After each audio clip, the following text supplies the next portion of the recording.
अस्सलामुअलैकुम नाज़रीन, स्वागत है आपका अशमा किचन में। तो आज हमारे किचन में बनने वाले हैं पालक अंडे। तो चलिए शुरू करते हैं इसे बनाना। इसे बनाने के लिए कढ़ाई में हमने 1 चम्मच के करीब तेल को गरम कर लिया है। इसमें हम डालेंगे 2 मीडियम साइज की प्याज, इसे हमने स्लाइसों में काट लिया है। 1 टीस्पून जीरा, 2 से 3 हरी मिर्च, इसे हमने बारीक काट लिया है।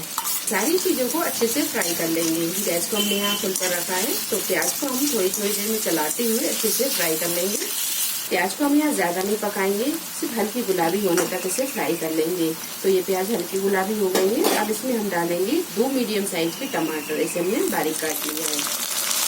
हल्दी पाउडर, 1 टीस्पून कश्मीरी लाल मिर्च, 1 टेबल स्पून धनिया पाउडर, हाफ टी स्पून गरम मसाला पाउडर, 1 टीस्पून नमक, 1 टीस्पून कश्मीरी लाल मिर्च। गैस को यहाँ थोड़ा सा हम तेज करेंगे और ये सारी चीजों को थोड़ी देर भून लेंगे टमाटर के नरम होने तक। 4 से 5 मिनट मसाले को अच्छी तरह भूनने के बाद में आप देख सकते हैं कि टमाटर भी अच्छी तरह नरम हो गए हैं और मसाला भी अच्छे से भुन गया है। अब इसमें हम डालेंगे पालक, 300 ग्राम के करीब पालक, इसे हमने धोकर और बारीक काट लिया है। ये डाल देंगे, अच्छी तरह से मिक्स करेंगे।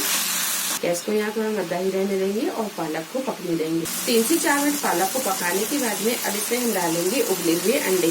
तो 4 अंडों को हमने उबाल कर छील लिया और इसके हमने 2-2 पीस कर लिए। तो ये डाल देंगे। गैस को यहाँ थोड़ा मद्दा रखेंगे और इसे हम ढककर थोड़ी देर पका लेंगे। 5 से 6 मिनट ढककर पकाने के बाद में अब इसे एक बार मिक्स करेंगे।